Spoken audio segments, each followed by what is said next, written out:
Become a powerful leader. Leaders don't do that type of stuff. What do leaders do? Educate themselves and worry about what's important in their mind. Would you say education is the most important thing in life? No. Understanding is the most important thing in life. I can educate you. Is educating, understanding part of education? Exactly. So without understanding, education is pointless. So education and understanding. If I had to choose one, which you asked, I'll choose understanding. Before I ask it. Before you try and put in your... I know you want me to say education. If you want me to say education, I'll agree with you. No, I think education and understanding come side by side. But if you had to choose one? But I think you need both. But if you had to choose one? If you had to choose one? But I think education comes with understanding, and understanding comes with education. So I think, like I'm saying, yin and yang. Yeah. But if you had to choose one? Just agree with me. Why don't you want to agree with me? No, because there's always one. No, it's not about disagreeing with you. But if I'm educated in a way, in different ways, and I'm not just saying educated from going to school, educated in all walks of life. Say educated properly. Educated. Educated. Educated. Wow, I can't even communicate with people like this. This is not for everyone. I think that's what I'm telling you. It is not for everyone. I'm not even joking when I say it. Oh my god, I've got to show you something. We tried. Okay, this is an interesting generational thing, right? Because I said to my mum, like, repeat this life ain't for everyone. Like, and we were kind of taking the piss a little bit with her, and she was like, what do you mean it's not for everyone? That's not a very nice thing to say. Yeah, because she's looking at it her like... understanding was more like, how can you say something? How can you say that about someone? Like, people are struggling and it should be equality. And I was like, oh no, I didn't mean like that in terms of, I meant, certain people deal with different aspects of life in different ways. What they're going through. But I don't know if that's a generational thing or her just more I think just more lack of understanding what you was meaning, but she's looking at it from an educated way of thinking, like, looking at the bigger picture, like, no, this world is for everyone, it shouldn't be made for some people and bad for others. But now she has an understanding, and you educated her. Exactly, so the two come. But the understanding did come before education, like Adam came before Eve, but they needed each other. So but that's my question. So who came first, Adam or Eve? Adam.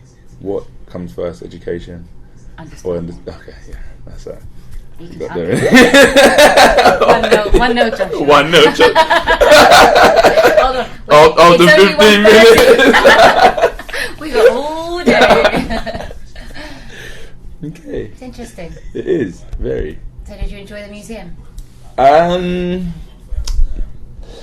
I think I did, and I would have enjoyed it more if I was in the right mind state. This was in the right mind state to enjoy it. Did it help you switch off at all? No. Because it's hard. You need to go on a walk, but when you got like an event, like a fight coming up, and preparation for this has been tough. There's a lot of expectation. It's always on your mind what's ahead of you. So even though you're trying to take your mind off of things, your conscious mind is saying, in the next 7 hours you're going to be walking into an arena of 10,000 people with a guy who's quite experienced trying to beat me. I've got a small back injury at the minute. That's been holding me back. Did you have? Are you saying you had acupuncture and stuff to help? Everything's been real tough. I'm about 60%, 70%, but I'm fine. Does it make you wary going into it with a little bit of niggle? Yeah, it affects you mentally. Mentally, yeah. It holds you back physically in training, and that physical side of things holds you back mentally. But I'm really happy that when I'm 100%, I give everything, so I know that me being 60% will still be better than someone on their greatest day. So it's all good. So what's the rest of the day pan out for you at the moment? 1:30. You're quite late, aren't you? You're coming on at 10. Is that right? Well, I got to leave out at I think it's 1900 hours. I'm speaking in in army code as I'm about to go into war. Whiskey Bravo. Delta Foxtrot, you know the cue. Yeah, I know. Flying over the zone. So I need to stay focused. Is your airspace cancelled? Well, we've got Joel controlling the road space. Yes, hopefully we'll get airspace soon. Planned out the route. He's planned out the route. 30 seconds down the road. The whole security, we've got everything covered.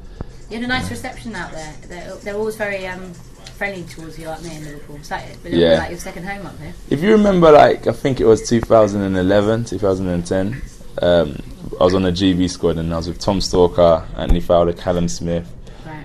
all the Scousers anyway, and they'd done a show called Knockout Scousers. And I think I featured in that show.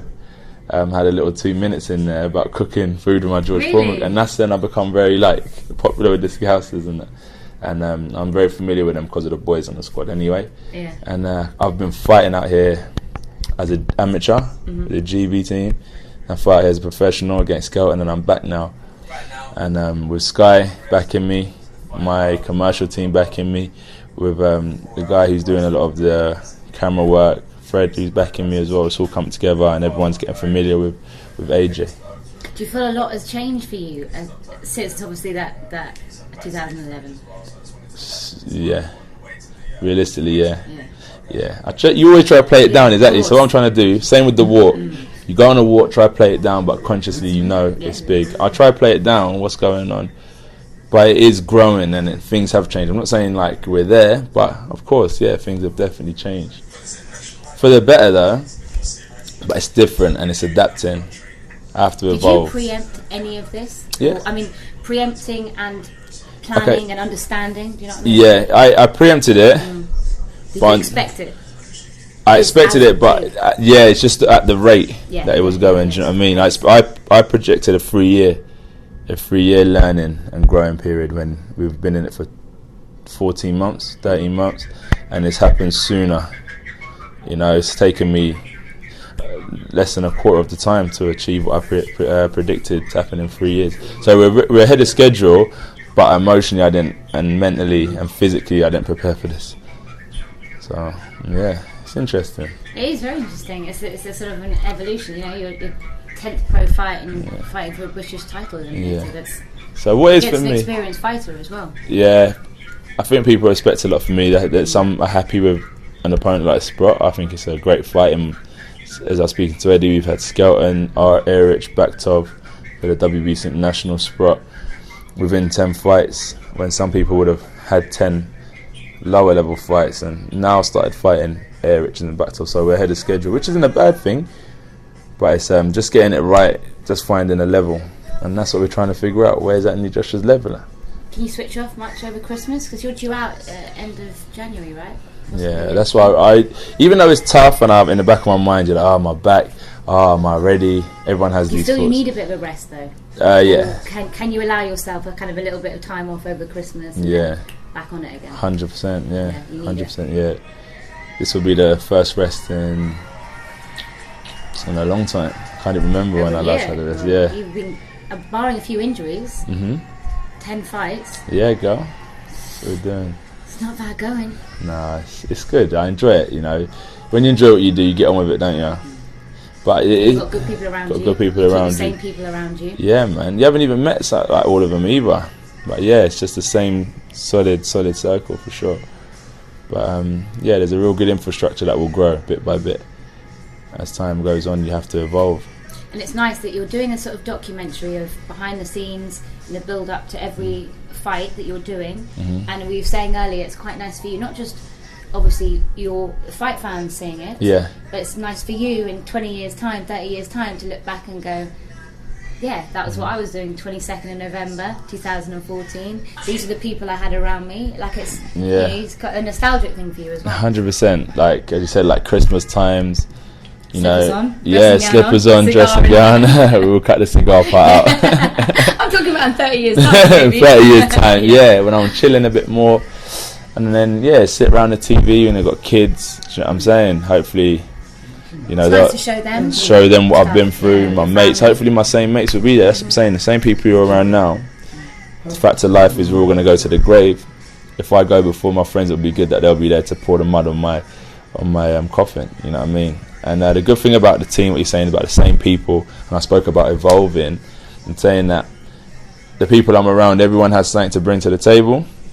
It's important that you're not always a breadwinner. You know what I mean? What good is a team if everyone relies on one person? So it's good to have like strong individuals around me as well, because they inspire me as well. Do you feel from maybe the last 6-7 years when things have evolved so quickly for you, have you been conscious to have to not cull people, that's a bit of a harsh word, but very selective in the people you do have around you, as opposed to if you're in a different sort of, do you know what's interesting? Life maybe. I haven't been selective. It's just people have fallen away. People have fallen away themselves. Yeah. But I think it's a natural evolution, and I think I'll go through the phase now where I'm a bit more selective. Yeah. You know, and it's just timing when you need to be around a certain person and when you don't need to be around a certain person. You just got to make sure you understand what you're getting from someone, what they want from you, and then that way you know whether you need them in your life on a full-time basis or you just need them in your life when you see them. If they're in the same areas, how you doing, mate? You alright? Yeah, I'm having a birthday party, pop down. You have something more private, you know, just differentiate the types of people I'm around. Instead of them just falling off, I'll be able to pick these people out as time goes on. Do you ever allow, you seem like a very deep thinker, you analyse things quite a lot in a deep way, which is in a way sometimes exhausts you physically. Can you ever allow yourself to switch off? Are you good at knowing when to switch off? Yeah, because sometimes I laugh and joke, I have fun. Yeah. We always have fun. But everyone has their quiet moments, you know what I'm saying? Everyone has their quiet moments where they can think to themselves about what they want to do, so on and so forth. And then you have your times where you're just caught in the moment. And as I said, like stuff like the documentary, when you're having a laugh and you look back at those times, you think to yourself, all I was doing at that precise moment was just having a good time. I wasn't thinking about any problems.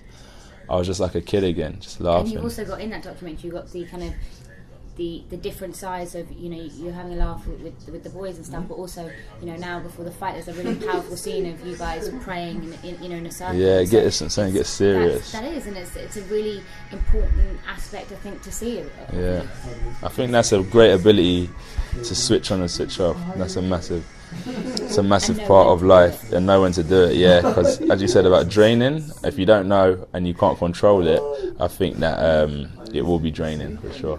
But if you know when to switch on and switch off, I think you're fine.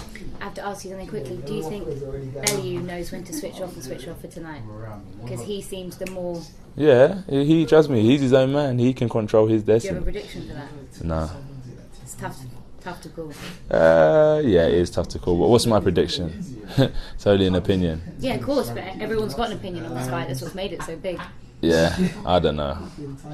Let me get my one out of the way. That's what's 100% important. But I wish them both the best. Good.